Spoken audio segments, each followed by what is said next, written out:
So yeah, when we talk about these spiritual and mystical experiences, sometimes they feel so real. And the psychedelic experiences in the psychedelic community, people say that what they've experienced feels more real than this physical realm, right? And also in Hinduism and everywhere, they talk about this realm and the physical world as Maya, or the illusion. It's an illusion that we're living in, and or it's Lila, the play, right, that we're playing. Uh, but what I found for myself, still, it's very important, right? Because we're experiencing it, we're in it, right? And we have to kind of balance these two realms, or all these realms. And what I like, or what's very important for me, is not to have these transcendental experiences with the psychedelics, but the most important part is to bring something back into this realm, to kind of be useful, as you said, and do Yeah. good, right? And integrating the insights from these mystical experiences, even if it's hard sometimes, or it's so beyond our understanding, or it's beyond language. It's like still very important to integrate it. And that's also what Swedenborgs work is about, right? It's about building a structure and a practical understanding of how to live with this truth, right? So are there like principles to do that Swedenborg talks about? Yeah, he's very principles focused.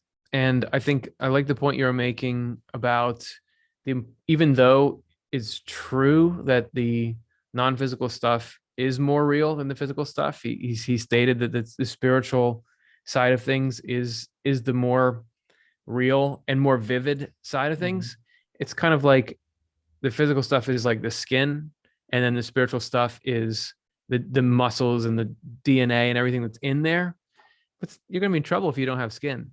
You still got to have it, right? It still is serving this important purpose. So, absolutely, being able to, even though the life that we're in right now is a lot less fun and expansive than this spiritual life, we're doing something incredibly important here. It's only within this environment that we can form our spirits. It's like the right stable environment for it. So, and you form your spirit by following principles.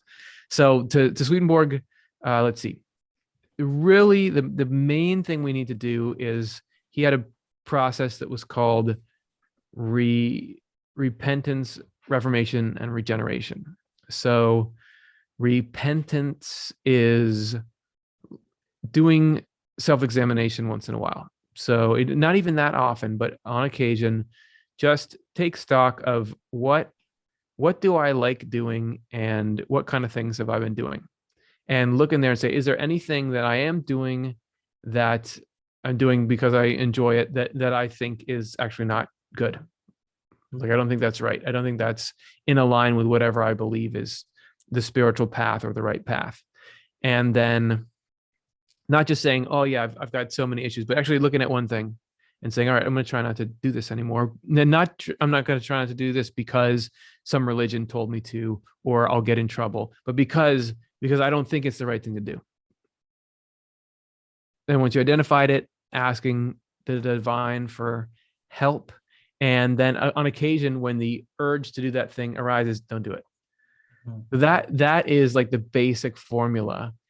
And some people will try to, okay, I've got to go out and try to love people and do things, but actually starting there with not doing what's harmful is the process to getting there. Because there's all kinds of stories of people who did all sorts of good things, but secretly they had all these scandals because they were doing these terrible things at the same time. So you've really got to take care of that. Once you stop your attachment to some destructive kind of love, that clears up the space for God to then put a positive kind of love in there. I was saying before that loves different kinds of loves are like different animals, and Swedenborg would compare predatory sorts of love to like actual predatory animals. So you can't have, some little sheep living in the same place where there's a lion. So inside yourself, if you're get taming those things, that creates the space uh, for the good affections, the more fragile good loves to live and thrive. So the principles, so that's the process. The actual principles, well, he says that there's like a spiritual meaning inside each one of the 10 commandments. So, like don't kill, don't steal. There's a spiritual side to that. So for example, the commandment about murder, like most of us are not actually murdering anyone, but he says that within that, hatred is in sort of the family tree of murder, because it's got, even though it's not an actual doing of it, there's an intent in there. So you can look at the spiritual side of it and see, oh, I'm not murdering anyone, but am I just like nursing this hatred for somebody? I need to not do that. He talks about like there's 2 commandments in the 10 commandments about coveting, like don't covet your neighbor's house. That's not actually, sure, it's not good to be jealous of what people are doing, but it's correspondential. So the house is a symbol of the mind. For example, if you have a dream and it's about a house and you're in some attic, it's usually about something to do with the state of your mind. So to covet your neighbor's house is to want to control their mind or use their mind to get you what you want, instead of to let them have their mind in the state which is supposed to be, which is to lead them on their own spiritual path. So to covet the neighbor, if you are thinking, well, I'm going to manipulate this person so that they do what I want, right? That's using their house for your ends. Or if you say, I just want this person to think I'm the greatest thing in the world, who cares if that leads them, if that makes them feel good or bad, I just want their adoration. That's like, I'm coveting the state of their house to be revolving around me. So you can look in, there are more and more subtle and spiritual ways you can look at those things. And there's a million, there's so many principles. There's like all this stuff about that, what it's like, what the angelic mindset is like. So one thing that the angelic mindset says is, I don't know what I need. So a lot of our angst in life is, am I getting the right stuff? Are things turning out right for me? But that's only true if you believe ultimately that you're the one that knows how things need to go. The opposite of that is the trust and divine providence is going to give you what you need. And so I'll use that as a little mantra to myself when I'm getting attacked by worries about something. If I say, well, you're getting me worried that I'm not getting this thing, but I don't even know if I need that thing. That's actually above my pay grade. Talk to God if you want to say Curtis isn't getting what he needs, right? There's divine providence is in every detail. There is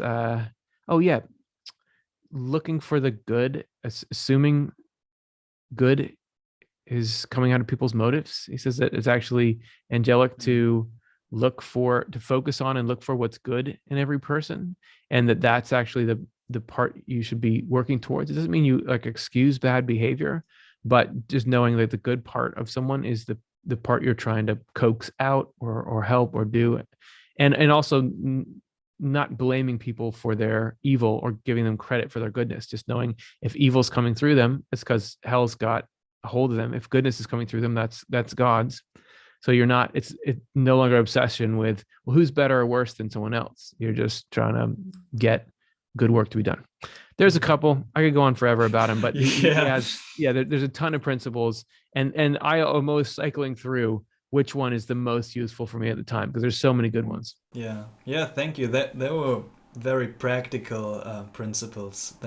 I love these practical principles, and a lot of what you talked about is part of my spiritual practice. For example, like this trust in the way, and that trusting that God knows our way is part of this. Or one practice of mine is interpreting everything in the most beneficial sense. So seeing the world and understanding it, that it's everything that happens is most beneficial to me, because it's like otherwise it wouldn't happen. It's just that's great. Exactly.